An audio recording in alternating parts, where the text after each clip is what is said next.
pasa cuando uno de estos hombres que queremos o amamos pues le hace daño a otra persona. Y yo decía, con Pepito estoy bien, porque Pepito no es perfecto, como yo tampoco lo soy, pero Pepito está abierto a la conversación y ha corregido cosas, incluso... Aquí vamos a hablar de momentos que te tumban, pero también de cómo te levantas, aprendes y sigues adelante. Así que si alguna vez te has sentido roto o te encanta saber qué pasa en la vida de los demás, este es tu lugar. bienvenidos a El Hilo Roto. Yo soy Juan Muñoz. Y yo soy Sergio Tapias. Síganos para no perderse a ningún episodio. Hola, ¿cómo están? Bienvenidos a un nuevo episodio de Hilo Roto. Hoy estamos con María Ángela Urbina. Como ya saben, yo soy Juan Muñoz y Sergio Tapias. Y hoy nos viene a contar sus historias de hilos rotos. ¿Qué tal la presentación? Directo al ruedo. ¿Cómo estás? Gracias por venir, gracias por aceptar esta invitación. Para nosotros, como te contaba fuera de micrófonos, es muy lindo, muy gratificante poder tenerte acá. Sí. No, pues muchas gracias a ustedes por la invitación. Para mí siempre es muy placentero hablar del amor y hablar de corazones rotos también. Hay como un fetiche en eso, ¿no? Como que hablar del dolor es duro porque pues es volver al dolor, pero al mismo tiempo es como placentero porque también cuando hablamos del dolor es la única forma en la que vamos sanando. Entonces pues maravillosa Y conversación. también puede ser una forma de encontrar inspiración. Hay gente que vuelve al dolor para, o sea, necesito volver a sentirme así para poder escribir, para poder componer, para poder pintar. Yo escribí mi último libro, que es un libro sobre el amor, se llama Dejar en visto tu dejar en visto, que la tusa es el momento más fértil de tu vida, y que nos enseñaron lo contrario, que nos, por ejemplo en el caso de las mujeres en especial, nos han mostrado unos retratos muy peligrosos de las mujeres entusadas, ¿no? Como las fotos que nos llegaban de Shakira, recién había terminado como su relación con Piqué, eran unas fotos de la vieja absolutamente destruida, ¿no? Como aquí se le ve a Shakira pasándola mal, y esos eran los titulares de los medios de comunicación. Y cuando una volvía sobre esas fotos, o por lo menos cuando yo las revisité, yo veía una mujer absolutamente normal parchando con sus hijos, yo no la veía destruida, pero el titular que ponían los medios de comunicación era ese. Y ha pasado muchas veces y nos acostumbramos a que el retrato de la tusa sea este retrato como absolutamente demoledor, y yo no niego que hay un duelo y yo no niego que es difícil, pero también creo que de los momentos más fértiles creativamente que existen son esos momentos de los duelos, porque además pasa una cosa, y es que ahora tienes más tiempo libre. Cuando estás entusada tienes más tiempo libre, y de lo que se trata sobrevivir a la tusa es de aprender a redistribuir ese tiempo libre en otras actividades que amamos, en otras cosas que amamos por fuera de esa relación que creíamos tan central. Entonces, ¿cómo buscarse a uno mismo después de estar en una relación donde uno ya se pierde de alguna forma? Sí, buscarse a una misma, o buscar también otras formas del amor, ¿no? Porque es que el amor romántico tiene una agencia de publicidad súper buena. Claro. Es la forma del amor que más publicistas tienen y mejor pagados. Se han hecho muchas películas sobre historias de amor romántico, pero menos sobre otras formas del amor. Entonces la tusa además es una emoción muy egoísta, es una emoción que te dice, como se terminó esta relación romántica, tienes que estar mal en todos los aspectos de tu vida. Claro. Y es muy egoísta porque en realidad puede que otras cosas de tu vida estén andando muy bien, puede que esté andando muy bien tu relación con tus amigas, tu relación con la familia, tu relación con el trabajo, con los hobbies. Entonces pues también es una oportunidad para conectarse con otras formas del amor distintas al amor romántico, que se lleva como tanta atención y que nos quita también tanta energía. Sí, completamente. Siento que también un poco este espacio es precisamente eso, como de ese mismo tiempo libre que empezamos a tener y de estas maneras de reencontrarnos también en la amistad, y bueno, ahora con esta relación laboral que tenemos con Juan, como poder encontrarnos a nosotros mismos y abrir estos espacios. Y en ese orden de ideas, pues nos gustaría un poco indagar en tus hilos rotos. Porque, no sé, ¿qué historia crees que te gustaría contar? Pues yo creo que podríamos hablar como de la tusa de la amistad, que hablamos menos. Okay. Porque creo que además existe todo un sistema diseñado para atendernos y cuidarnos cuando rompemos en el amor romántico. Sí. Yo creo que tiene que ser un jefe muy canalla al que le llegue una persona en la oficina y le diga, mira, acabo de separarme de mi pareja, y que no tenga la compasión de decirte, vamos a ir más suave esta semana, ¿no? Como que en general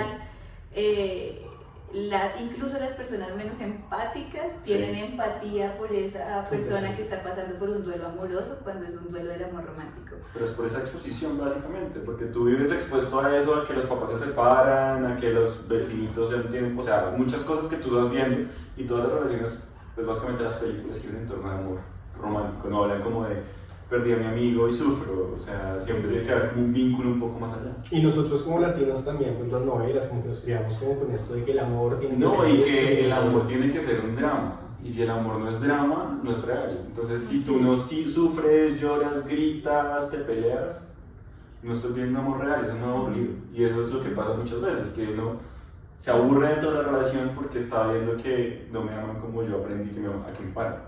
Claro, que tiene que ser una cosa intensa, y esas son como todas estas ideas falsas del amor romántico que aprendimos desde niñas, cuando, a decir verdad, lo que yo creo es que el amor es una maravillosa herramienta para hacerse mejor persona una, y hacer mejor persona a ese ser que te acompaña, y además hacer mejor persona el contexto. Y yo creo que cuando eso no está pasando es porque es otra cosa, no es amor. Y sí, se habla menos de otras formas del amor y de otros duelos, como la tusa de la amistad, por todo esto que veníamos hablando, y no existe como una red de apoyo para acompañarnos cuando nos enfrentamos a esos duelos, como que si uno dice, no, pues es que terminé esta relación de amistad que tenía con una amiga o un amigo, pues no existe como esta solidaridad y esta atención social, ¿no? Y estas redes de apoyo que sí tienes cuando terminas una relación romántica. Y yo creo que por eso pues hoy aguanta hablar de eso, ¿no? ¿Qué pasa cuando tenemos una tusa de la amistad y también cómo podemos sobrevivir a eso? Y yo creo que mi tusa de la amistad tal vez más intensa va a ser que por ahí y ya no sé, es que siento que fue tan importante que es como mi antes y después de Cristo. Póngale que de esto ya hayan pasado como unos 4 años, porque esta persona con la que termino esa relación de amistad era un amigo que se sentía como familia, era una persona que tenía las llaves de mi casa, yo tenía las llaves de su casa, quien cuidó a mi mascota cuando nos dio COVID, cuando a mi pareja y a mí nos dio COVID, pues fue este amigo el que se encargó de cuidar nuestra gata. Y claro que, digamos que romper esa relación pues fue una remesión muy importante para mí, que me hizo reconfigurar muchas de las cosas que creía que sabía, sobre todo sobre la amistad, sobre el feminismo, sobre mí misma, y que me hizo también reconfigurar la forma en la que me relaciono con la gente. ¿Y cómo se conocieron, digamos? Esta persona y yo fuimos amigos de la universidad. Okay. No compartíamos pues carrera, pero sí compartimos un espacio muy importante de mi formación, que fue hacer teatro. Okay. Hacíamos parte de un grupo de teatro juntos. Los dos éramos provincianos, entonces pues ustedes saben que una siempre conecta con el otro provinciano que conoce, pues cuando llega a Bogotá.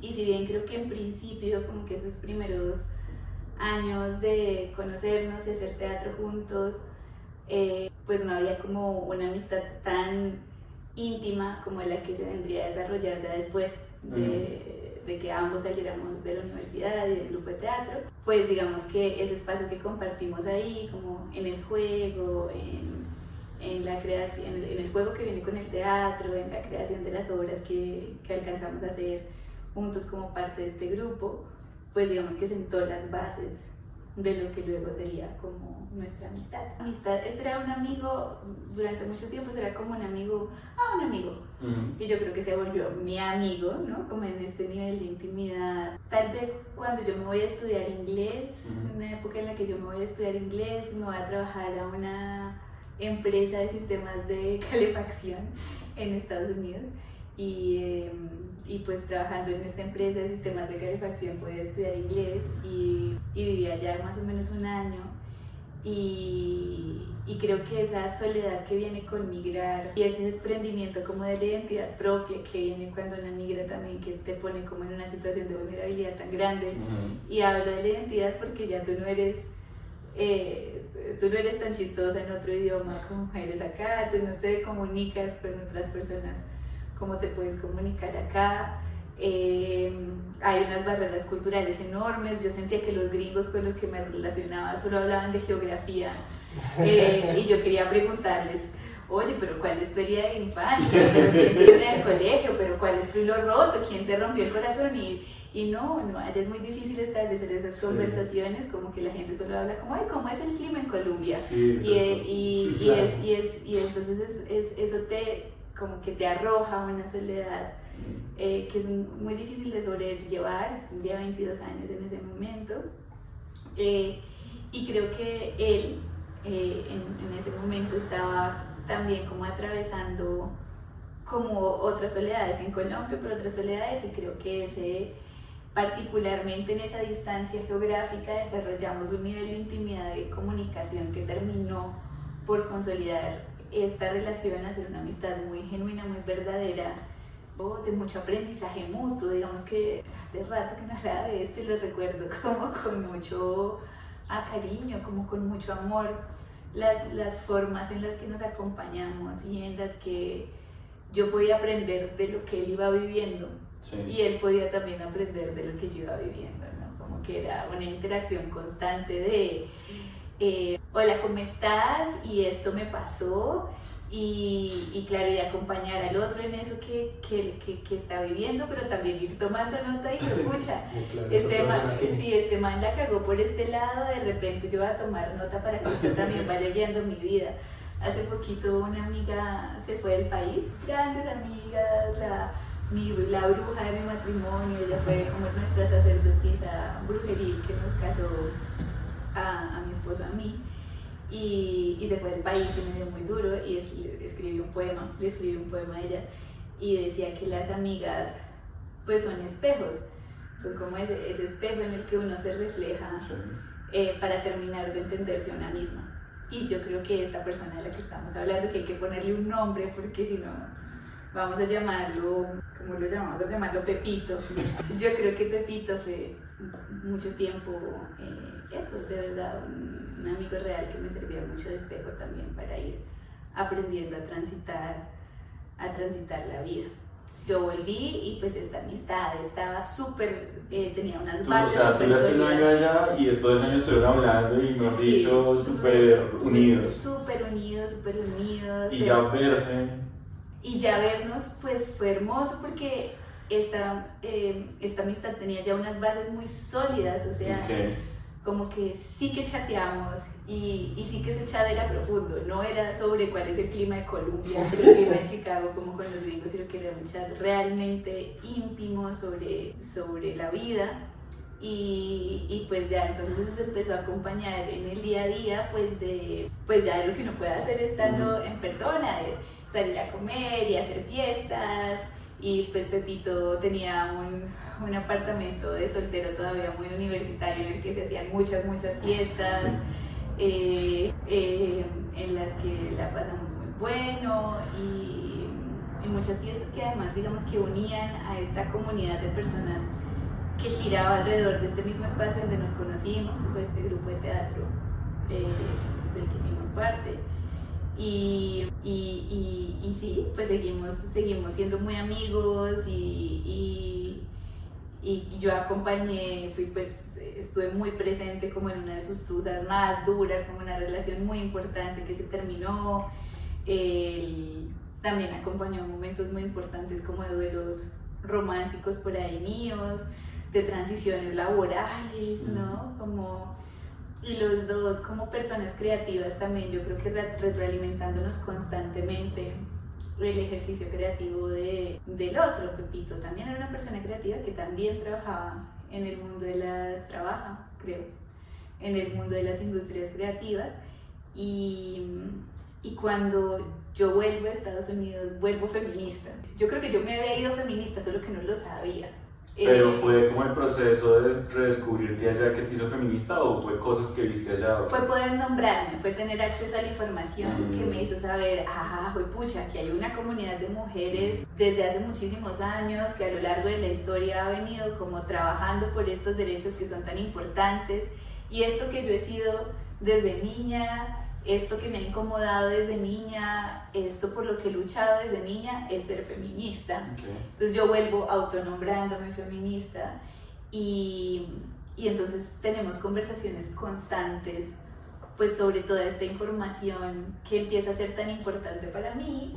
Yo empiezo a hablar, el feminismo también empieza a definir mi trabajo, empiezo a hacer este programa de periodismo feminista, que termina pues de darme mucha información. Yo siento que yo voy aprendiendo de feminismo en la medida en la que va saliendo cada programa y que las preguntas de la audiencia que empezamos a conformar muchas veces son las mismas preguntas que yo tengo, y que la posibilidad de hacer este programa lo que me permite a mí es profundizar en esta información que yo misma necesito, y entonces esto empieza a crear una comunicación entre nosotros que está atravesada ya por la discusión de género, en la que yo también ya empiezo a cuestionar pues como estas ideas que aprendimos sobre lo que es ser hombre y ser mujer que nos han hecho tanto daño.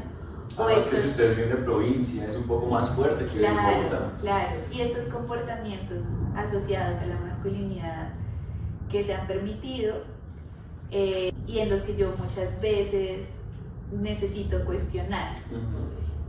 Sin embargo, su respuesta como a estos cuestionamientos que yo hago, como oye, mira, ahora que tengo esta información entendí que esto que pasó con esta chica no estuvo bien, hizo daño y fue un comportamiento machista, y su actitud frente a esto siempre es una actitud de apertura, como de escucha. Claro que no son conversaciones fáciles, o sea, seguramente, no lo recuerdo ahora, pero tengo la sensación de que igual y vivimos como conversaciones tensas, pero al final yo siento que él siempre terminaba como escuchándome y recibiendo esta información como atesorándola. Entonces lo que yo siento es que es una amistad que puede continuar, porque digamos que en el mundo, en Feminislandia, hay toda una conversación sobre cómo podemos como feministas relacionarnos con nuestras amistades hombres o con nuestras parejas masculinas, que son hombres blancos y género heterosexuales, que tienen una cantidad de privilegios, y qué pasa cuando uno de estos hombres que queremos o amamos pues le hace daño a otra persona. Y yo decía, con Pepito estoy bien, porque Pepito no es perfecto, como yo tampoco lo soy, pero Pepito está abierto a la conversación y ha corregido cosas. Incluso alguna vez una de estas conversaciones que tuvimos motivó que él abiertamente le pidiera disculpas a una chica que se había sentido incómoda por unos comportamientos de él que ella identificó como pues no consentidos y que le habían como intimidado, y él abiertamente como pidió disculpas, y yo dije, yo puedo estar aquí en esta amistad, es una amistad en la que hay reconocimiento. Ahora bien, pero esto es una cosa que ya digo desde mi presente, que en ese momento no sentía, había como una situación constante y un rol en el que yo estaba constantemente allí, que era como ser la profesora. Entonces, claro, como yo trabajaba en lo que trabajaba, cada 8 días salía un programa nuevo explicando algún tema de género nuevo, o poniendo como sobre la opinión pública, sobre la conversación digital, pues alguna denuncia periodística de un grupo de mujeres frente a un hombre señalado y demás.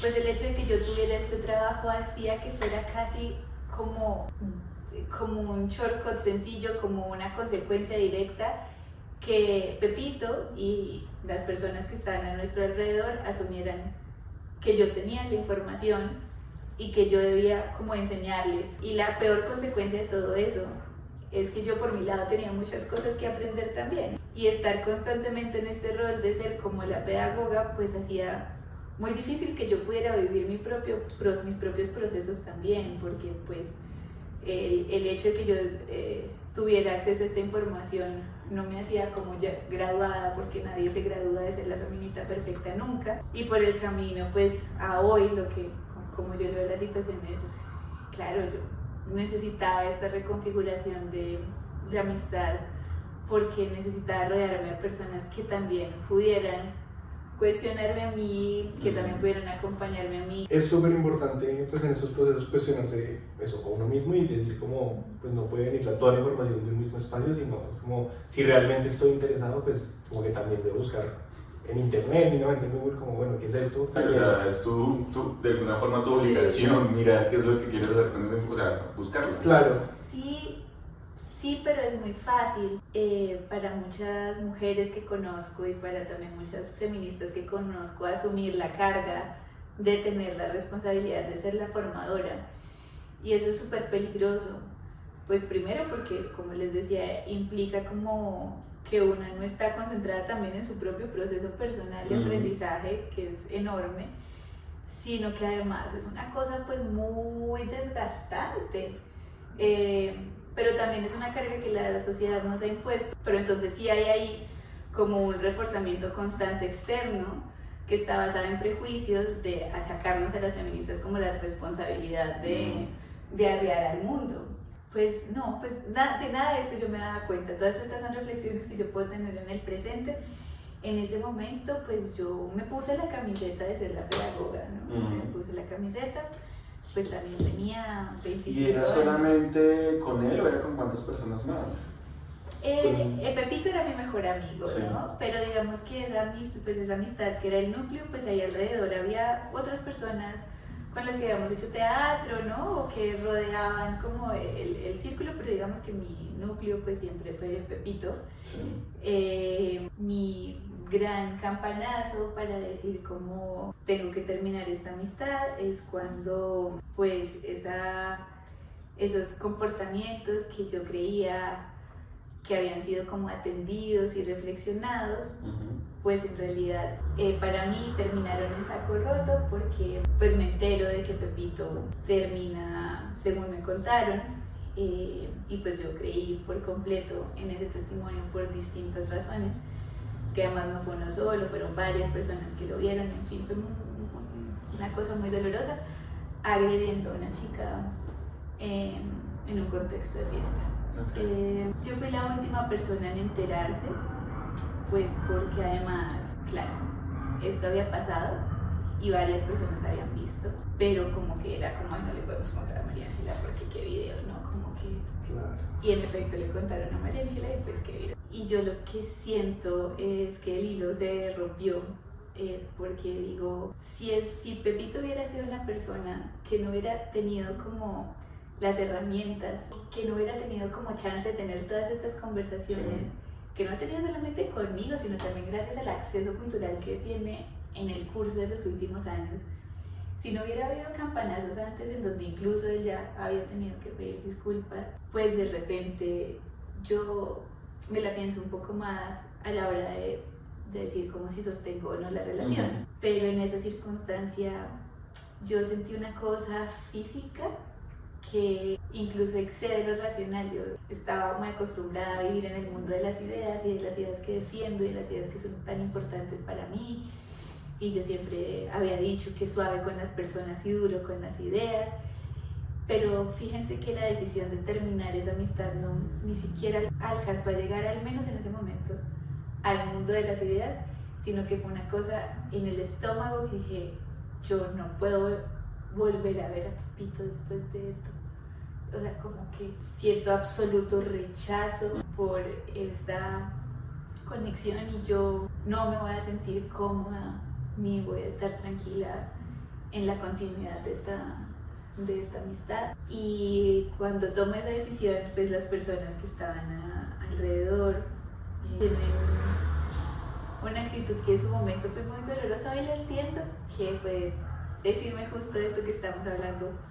Ay no, pues si usted sabe, pues enséñele. Y esto también fue muy duro porque además piensen que era mis 20 y una etapa muy encendida en términos de lo que significaba mi trabajo, muy en la primera línea del periodismo feminista, cada 8 días como ahí enfrentando un reto nuevo, y eso vino con mucho estrés laboral y también con un peso muy grande para mi mamá, para mi pareja, para la red de personas que me quieren, que era pues esa cantidad de fuego cruzado por estar allí haciendo mi trabajo. Pero eso fue muy duro porque claro, yo enfrentaba todos estos como retos y como todas estas disputas que muchas veces terminaban en muchas formas de violencia. Pues era una época en la que de verdad recibía muchas amenazas de muerte o de violencia sexual constantemente en internet,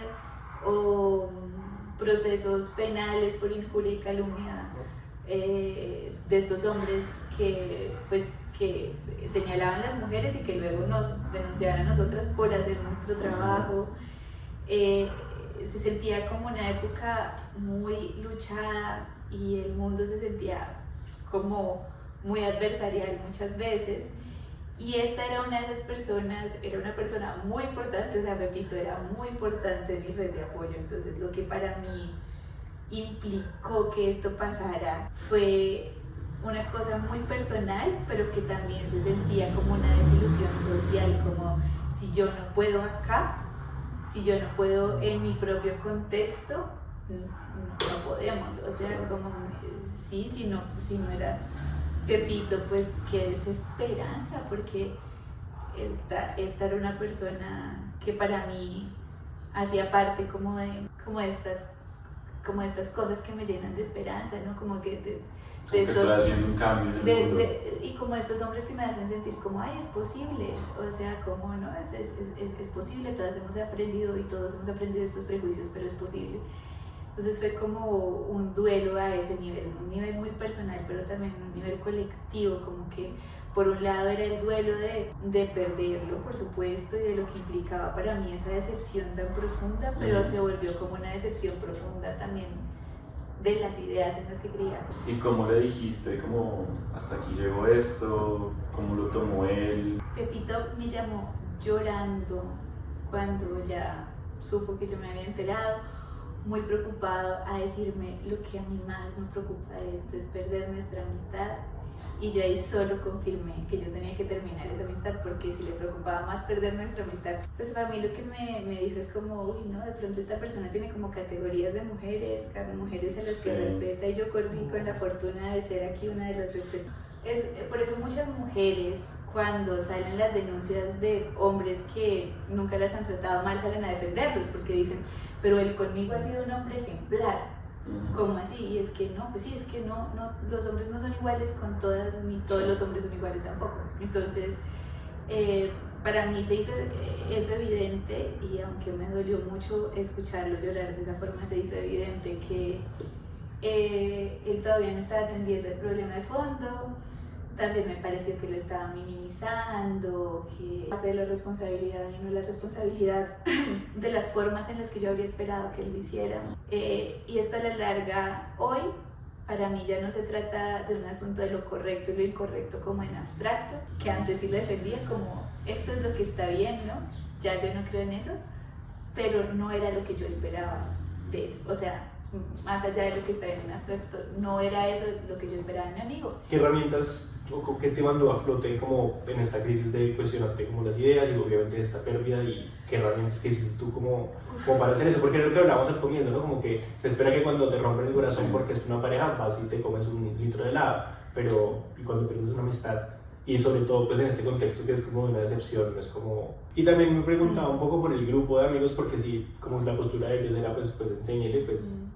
Entonces se fracturó ese espacio por completo, o sea, se fracturó mi relación con él, pero también esos otros vínculos que estaban ahí alrededor, algunos que de hecho también eran muy importantes para mí, por lo menos un par también eran muy importantes, y también los consideraba muy cercanos a mi corazón.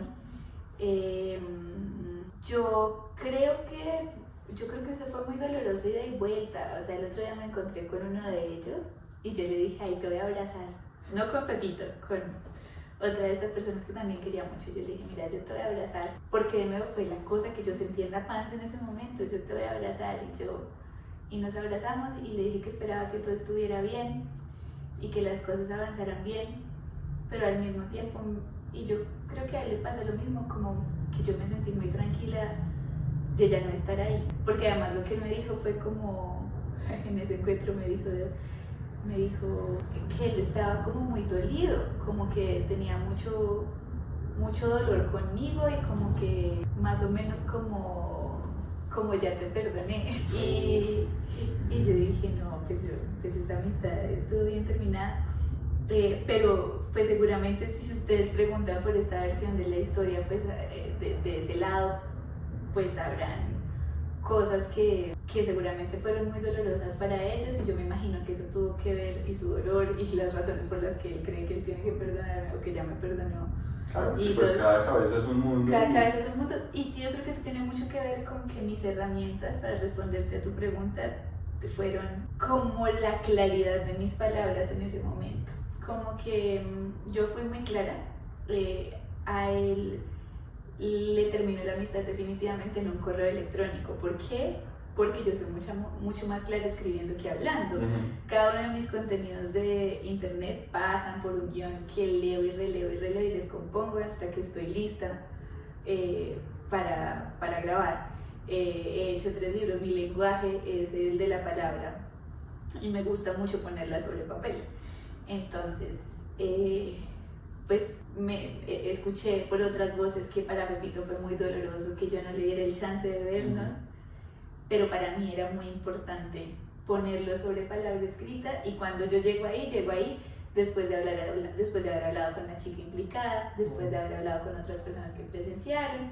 Una cosa muy dolorosa que ella me dijo, y fue que ella me dijo, ay, yo no quiero generar este daño en esta amistad, por favor, no. No, claro, por sí, el daño no fue ella. Sí, ella no fue, pero ella estaba muy preocupada por eso, y además, no, pues es que lo que hizo Pepito no fue nada, o sea, para las cosas que a mí me han pasado. Entonces, y de hecho, una de las cosas que ellos todavía no entienden es yo por qué tomé esa decisión cuando ella siguió como relacionándose con él. Pero yo tomé esa decisión porque precisamente esa normalización que hemos tenido que adquirir las mujeres es lo más doloroso de todo el asunto y lo más revictimizante. Cuando yo la escuché a ella intentar excusarlo de esa forma, dije, voy a mandar este correo. Entonces mandé un correo muy organizado, como escribo pues cuando quiero organizar mis ideas y mis argumentos, y dije adiós, y fue adiós. Entonces esa fue mi primera herramienta, como la claridad, y esa misma claridad la tuve con todas las personas. Me respondió ese correo y ya habíamos tenido conversaciones por teléfono. Este correo es como ya la decisión final, después de tener conversaciones con él, tener conversaciones con otras personas, conmigo misma, y el correo ya llega como una decisión definitiva. Y él a ese correo respondió, sí, nada que me hiciera cambiar de opinión, y él también respondió aceptándolo, y desmintiendo lo que él necesitaba desmentir, nada que para mí hiciera mucho sentido.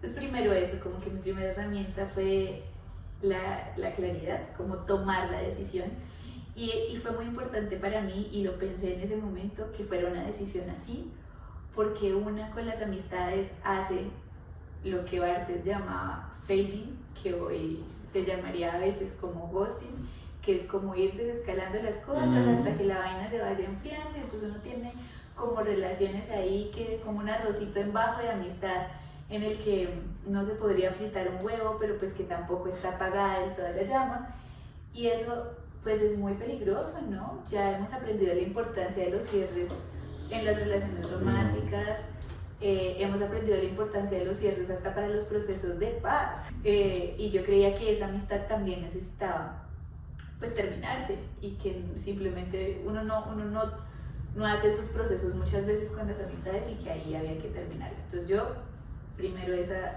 claridad. Ahora bien, luego de esa claridad, yo tuve unos días de cama, yo estuve realmente deprimida, y fue difícil, fue muy difícil, era o sea, sé que estaba deprimida porque me costaba existir, me costaba hacer las cosas que había que hacer, me costaba pararme a cepillarme los dientes, me costaba hacer mi trabajo. Imagínate hacer mi trabajo, o sea, como llegarme a parar a presentar un video sobre bla bla bla, sobre un caso de violencia, como cargando con este duelo interno con el que yo estaba cargando, o sí, como seguir intentando hacer esta pedagogía como con un ejemplo tan contundente de que no funcionaba. Entonces, herramientas pues las de cualquier duelo, pues el tiempo, dejar pasar el tiempo, eso del contacto cero súper útil también para la amistad, como que la decisión fuera así de radical y hizo que yo no me los encontrara con frecuencia en el después. ¿Y en quiénes te refugiaste si eran tus amigos? ¿Buscaste otra red de apoyo? Pues esto fue re hermoso porque pues primero ya vivía con mi pareja en ese momento, no estábamos casados pero ya vivíamos juntos. Pucha, ese fue un proceso súper difícil de acompañar para él también porque pues yo estaba muy muy triste, pero fue muy importante como ese soporte ahí en casa. Mi mamá, por supuesto, pero además estaba como todo este jardín de personas y este jardín de amigas que estaba ahí, al que debo decir que yo le prestaba menos como tiempo de mi vida, pero que estaba ahí y que de repente empezó a hacer este jardín como cada vez más florecido y más presente, y también personas que me acompañaron en esto, directa o indirectamente, que sabían o no sabían, pero que en su estar ahí, para mí me fueron diciendo como no, pues así como no es verdad que después de que uno termina con el novio ya no se va a poder el amor, así mismo no es verdad que si usted terminó con un amigo no se va a poder construir amistades en donde este afán, digamos, por cuestionarse y por cuestionarse estas cosas que a mí como feminista me importan, no sean posibles. Si es posible, y lo que pasa es que implica mucho trabajo. Y ese fue como el momento, yo les decía que fue como un antes y después de Cristo, porque fue como un campanazo muy importante para concentrarme en mí, en mis propios prejuicios también, en mis propias sombras, para dejar de entender el mundo también como tan adversarialmente, que es necesario. Yo siento que la denuncia y cuestionar y todo esto es súper necesario porque pues si no, pues el mundo no cambia. Pero también fue el momento en el que yo empiezo a decir como no, esto no se trata de buenos y malos y gente que ya está súper deconstruida y otra que no. Yo tengo un montón de prejuicios que atender, un montón de sombras que atender, también le he hecho daño a otras personas. Yo necesito de rodearme de personas con la misma intención de hablar de estas cosas y cuestionarse, y no espacios en donde yo sea la que tiene que enseñar porque entonces y ese es el jardín de personas que empiezo a construir.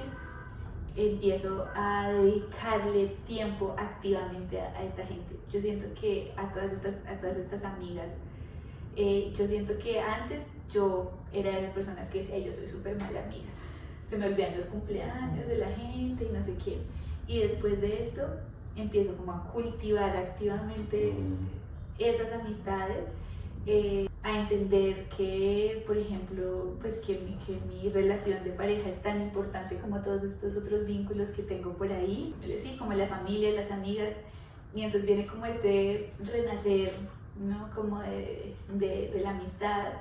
Y no voy a decir que las amigas y amigos y personas que me acompañan hoy sean perfectas, y que nunca se equivoquen o nunca tengan este tipo de comportamientos que hay que cuestionar, pero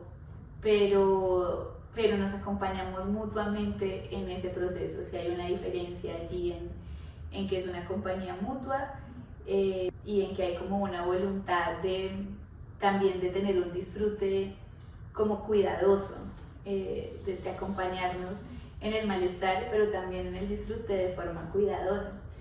Entonces eso, como esa compañía, esas personas también me ayuda a ir saliendo, escribir mucho, y también creo que haber vivido ese proceso así, como haberme separado de esa forma de esa persona, haber tenido todo este tiempo de procesarlo, me permite hoy como recordarlo como en toda su complejidad, como que volver sobre estas cosas bellas que les hablé al comienzo, como desearle lo mejor, querer que todo esto que pasó haya servido de algo, para su vida y para sus preguntas, para las mujeres que le rodean en el presente. Y creo que lo que me permite estar como en este estado de tranquilidad, sin dolor, pues fue haber vivido esas etapas tusa de esa forma, como de verdad, y haber puesto la distancia que necesitaba. O sea, ¿sientes que el contacto cero fue lo que más te ayudó de alguna forma? Sí, totalmente. Como la distancia fue muy reparadora y lo sigue siendo, o sea, y ya no le tengo miedo como miedo o ansiedad a encontrármelo, ¿no? Como que ya estoy en un lugar en el que podría verlo y saludarlo y esperar que esté bien y no querer volver a ser su amiga, pero desear que esté bien. Sí. Bueno, no, pues creo que eso es todo. Muchísimas gracias. Siempre es muy inspirador escucharte. Como te lo dije la vez que nos conocimos, que pues, has sido una persona que me ha hecho cuestionar muchas cosas, obviamente entendiendo que es un proceso que nunca termina. Pero gracias por venir y gracias por tu trabajo. Sí, por tu historia del hilo roto. Darte las gracias. Recuerden que pueden escucharnos en todas las plataformas de podcast. Yo soy Sergio, y es Juan, y es Mariana. Y esto fue El Hilo Roto. Muchas gracias. Cuídense. Gracias por escucharnos. Pueden encontrarnos en redes sociales como @el.hilorroto y escuchar el resto de los episodios en su plataforma de podcast favorita. Nos vemos en el próximo episodio, donde seguiremos desentrañando más hilos rotos.